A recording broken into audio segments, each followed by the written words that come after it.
एक एक पल, एक एक घड़ी, एक एक समय, एक एक नक्षत्र का शिव महापुराण में वर्णन है।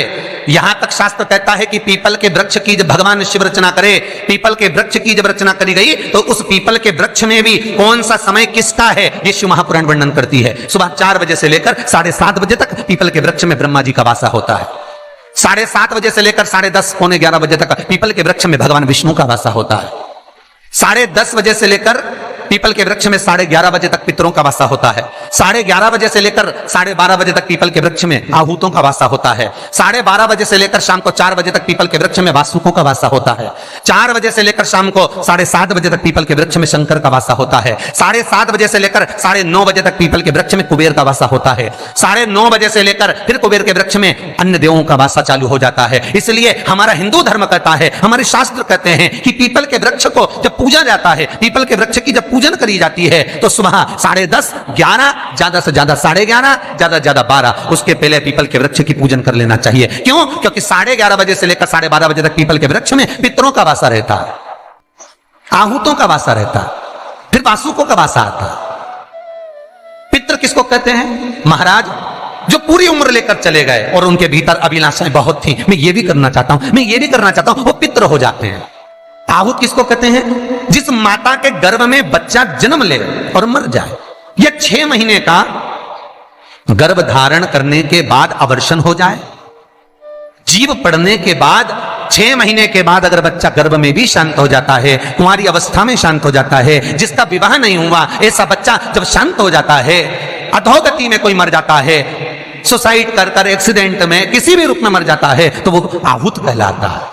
और बहुत ध्यान देना साहब, शिव महापुराण की कथा कहती है पितरों को भाग मिलता है, इसलिए पितृ तृप्त रहते हैं। शंकर भगवान के शिवलिंग का स्नान कराने पर कितने देवताओं के स्नान का पुण्य मिलता है? आपको कथा में पहले भी कहा, 33 कोटि देवता मार्ग में खड़े हैं शंकर भगवान के स्नान का जल पाने के लिए। शंकर का जो शिवलिंग होता है, भगवान शंकर का जो शिवलिंग कटी भाग, उस पे जो शिवलिंग रखा है, शिवलिंग जहां रखा हुआ है, ये कटी, ये तो पार्वती जी का हस्त कमल है, पर शिवलिंग का जो गोल भाग है शिवलिंग, उसका जो नीचे का भाग है, सबसे नीचे का भाग, वो ब्रह्मा जी का प्रतीक है। ब्रह्मा। शिवलिंग के मध्य का जो भाग है वो भगवान विष्णु का प्रतीक है, और शिवलिंग के जो ऊपर का भाग है वो भगवान शिव का प्रतीक है। ब्रह्मा, विष्णु, महेश एक ही बिंदु में, एक ही शिवलिंग में विराजमान, एक ही में।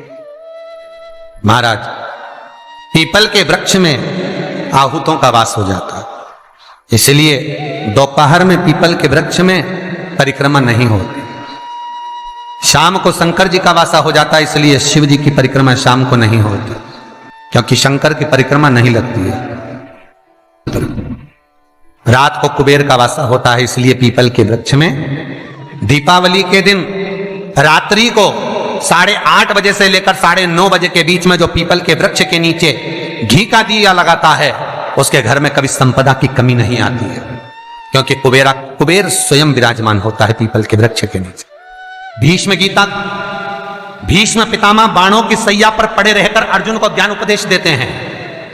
कई गीता हुई, कपिल गीता, दत्त गीता, श्रीमद् भगवद गीता, गर्भ गीता, उसमें एक गीता है, एक ललिता गीता भी, एक गीता उसमें भीष्म गीता है, पढ़िएगा कभी। भीष्म गीता में अर्जुन को भगवान भीष्म पितामह बाणों की सैया पर पड़े रहकर कहते हैं, अरे अर्जुन, 4 तरह का भोजन बेकार होता है।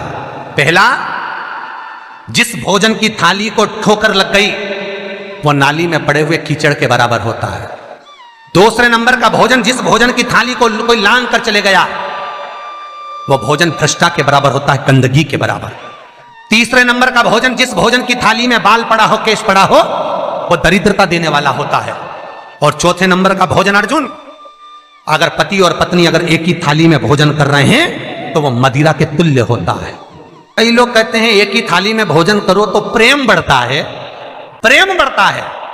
शिव महापुराण की कथा कहती है, पति और पत्नी अगर एक ही थाली में भोजन करते हैं, एक ही थाली में अगर पति और पत्नी भोजन करते हैं तो उस घर की दशा देखिएगा, उस घर के बच्चे कभी भी विद्या में उत्तम नहीं निकल सकते, उस घर के बच्चे कभी भी सत्मार्गी नहीं निकल सकते, मार्ग से विचलित ही निकलेंगे, क्योंकि मदिरा के नशे में पैदा हुए हैं। सुन अर्जुन सुन, यदि बेटी कुंवारी है और बाप के साथ में बैठकर भोजन करती है तो उस बाप की कभी अकाल मौत नहीं होती है, क्योंकि बेटी बाप के काल का हरण कर लेती है। बेटी कुंवारी है, बेटी की शादी हो जाए जब भले वो पिता के साथ भोजन ना करे क्योंकि गोत्र बदल गया, पर बेटी जब तक कुंवारी है बाप के साथ बैठकर भोजन करेगी तो बाप के काल को हरण कर लेती है। ये उसी तरह जैसे एक गाय ब्याह गई हो और एक गाय कुंवारी हो। महाराज, ब्याही हुई गाय का गोबर से लीपने से ज्यादा फलदायी होता है कुंवारी गाय का गोबर से लीपना, वो ज्यादा फलदायी।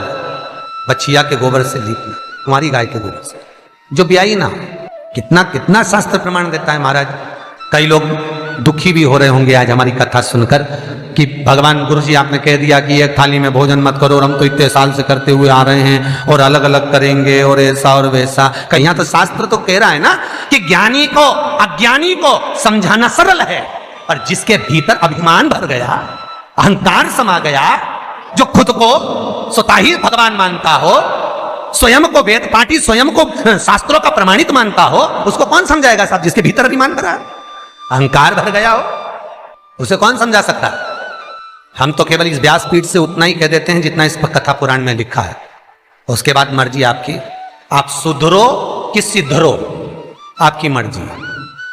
कहना हमारा काम है, सुनना आपका काम। करना हो तो ठीक है, ना करो तो आग लगे बस्ती में अपन रो मस्ती में। मीराबाई जैसे अलमस्त रहो, मैं तो चली वृंदावन राणा, मेरे तो भाग जगे तेरे मेलों में आग लगे। हमें कहीं करना, हम तो कह सकते हैं कि आपको करना हो तो ठीक है, ना करना हो आपकी मर्जी। भीष्म गीता कह रही है। तो यहां पर शास्त्र कहता है कि बेटा मां को प्रिय होता है और बेटी बाप को प्रिय होती है, कथा वो चल रही है।